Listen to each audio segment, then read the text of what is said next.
Hi! A few days ago, an update was released that, despite seemingly minor changes, introduced quite a few improvements, and not just in the appearance of red quality soldiers.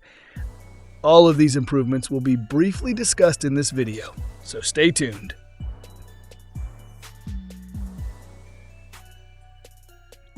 Red quality is actually the 6th quality level in Game of Thrones' Winter is Coming. We distinguish them in order from worst to worst: gray, green, blue, purple, gold, and finally red. This division without red quality has been with us since the beginning of the game, from commander quality through crates to skins. Over time, various red quality items were added: commander weapons, awakening tokens, lord equipment, and insignia. This was due to the game's continued development potential.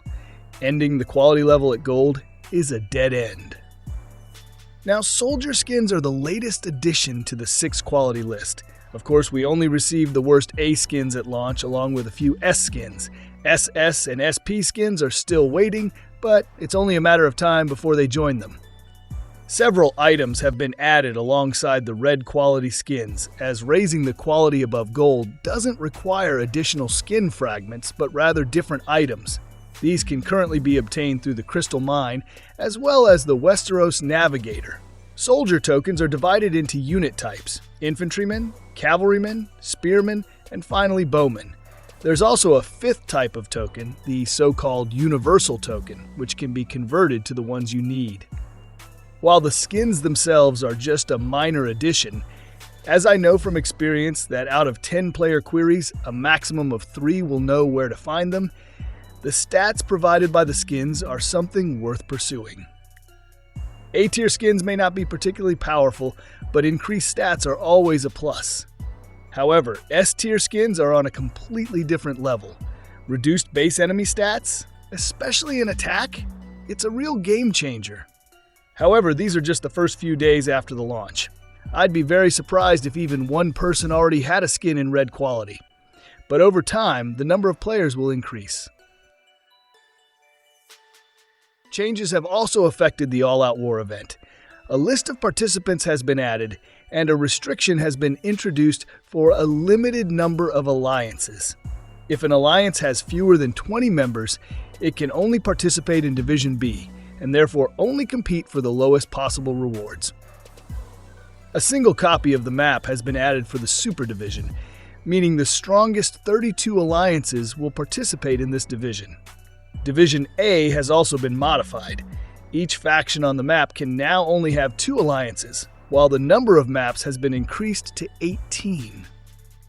The information contained in the event rules has also been adjusted.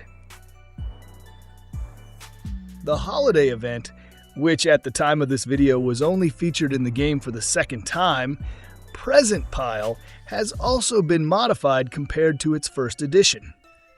This time, collecting rewards for daily quests and ongoing missions has been made easier, and multiple attempts have been added. I don't recommend doing this if you're aiming for a spot on the leaderboard, but if you're solely interested in the rewards for participation, it's a solid aid.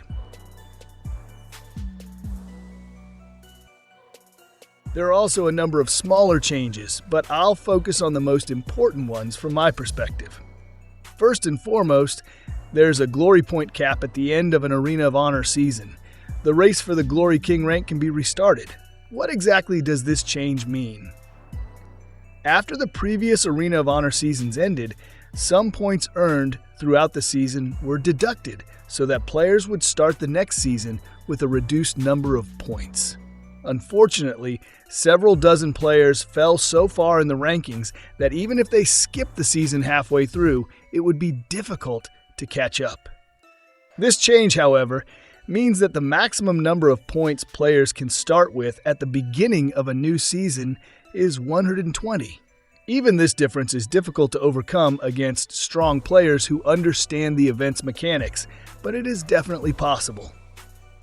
The race for the top 100 begins again. The second, and in my opinion most valuable change, is the addition of attributes to the window before starting an expedition against rebel leaders. It's a minor change, but following the logic of minor things, a paper cut is also a minor injury, but a particularly noticeable one. The same is true here. It's a minor change, but a very welcome one. I hope you enjoyed watching this video too. That's all the information from the last update for today, and I hope we'll ring in the new year together. Thank you for today, and see you soon.